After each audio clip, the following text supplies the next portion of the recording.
Have you ever felt like you're talking to a brick wall when training your dog? You repeat, sit, stay, come, over and over. Maybe your voice gets a little louder, a little more frustrated, but your dog just stares back, pants, or starts sniffing the ground. What if I told you the secret to faster, more effective training has almost nothing to do with the words you're saying? Today, we're diving deep into the most underrated tool in your training toolkit, calm energy. You see, we humans are verbal creatures. We explain, we command, we praise with words. But dogs, they live in a world of energy and body language. Before they even process your sit command, they're reading your posture, your breathing, your heart rate, and your emotional state. They are masters of what's called physiological mirroring. This means if you're anxious, frustrated, or overly excited, your dog will mirror that energy. Their heart rate will rise, their adrenaline will spike, and they'll enter a state of high arousal. Now here's the crucial part. When a dog is in this high arousal state, the thinking, learning part of their brain, the prefrontal cortex, essentially shuts down. They shift into survival mode, or what we might call their lizard brain. They're not being stubborn or disobedient. They are biologically incapable of processing new information, problem solving, or learning a new skill. Their focus shifts to pure instinct: fight, flight, or freeze. Have you ever seen a dog get the zoomies in the middle of a training session? That's often a sign of being overstimulated and overwhelmed. Their brain is just trying to release all that frantic energy. So how do we fix this? The answer is to become the calm, confident leader your dog instinctively looks for. This doesn't mean being stern or dominant. It means being grounded. Let's break down what this looks like in practice. First, check your own body. Are your shoulders tense and up by your ears? Are you holding your breath? Are you fidgeting? Before you even start a training session, take a deep breath. Exhale slowly. Roll your shoulders back and down. Stand tall but relaxed. This relaxed posture immediately sends a signal to your dog. Everything is okay. I'm in control. You can relax too. Next, let's talk about your voice. We often think we need to be loud and enthusiastic to keep our dog's attention.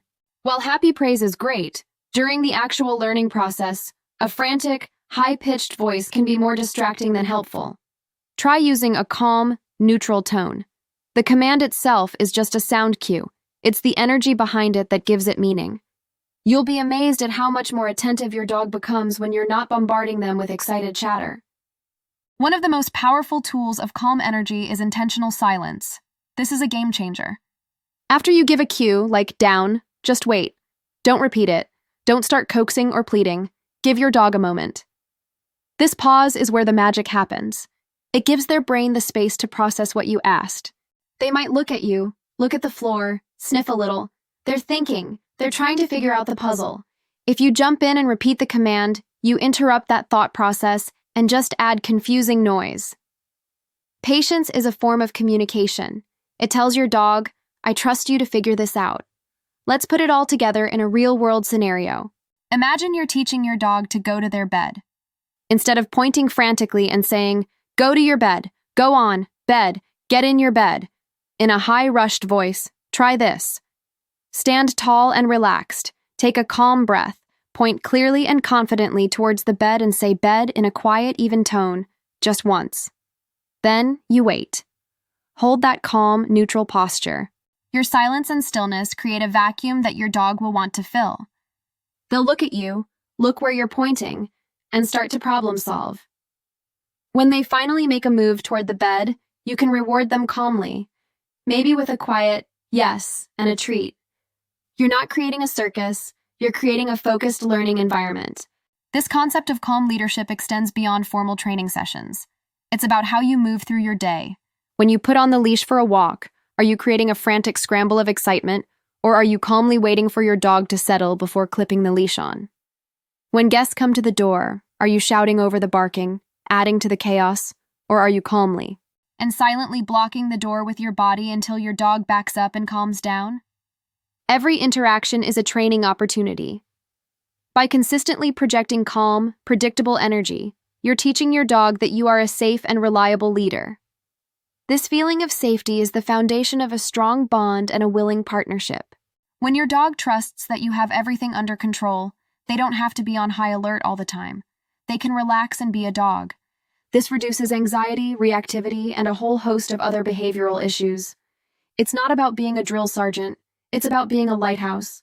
A steady, calm, guiding presence that shows them the way without all the noise and chaos. So I challenge you this week to focus less on the words and more on your energy. Before you train, take a moment to center yourself. During training, embrace the power of the pause. Watch your dog's body language. You'll start to see the subtle signs that they're thinking and processing, rather than just reacting. By mastering your own calm energy, you'll unlock your dog's incredible potential to learn, and you'll transform your relationship from a chaotic struggle into an intuitive, beautiful partnership. It's one of the most profound shifts you can make as a dog owner. Thank you so much for watching. If you found this helpful, give this video a thumbs up and consider subscribing for more tips on building a better bond with your dog. Let me know in the comments if you've tried using calm energy in your training and what you've noticed. See you in the next one.